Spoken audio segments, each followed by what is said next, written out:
This exercise stretches your inner thighs and groin muscles.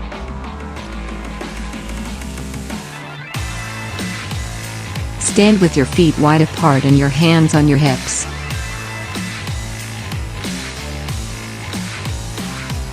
Bend your left leg and lean your body to the left side.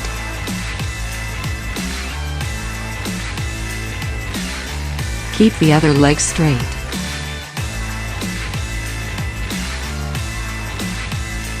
Hold this position for a few seconds.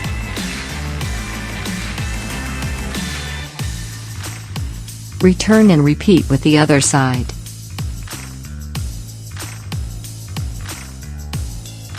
You should feel a stretch in your inner thigh.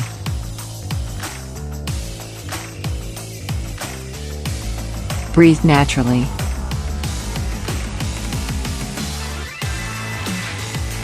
Keep your toes facing forward.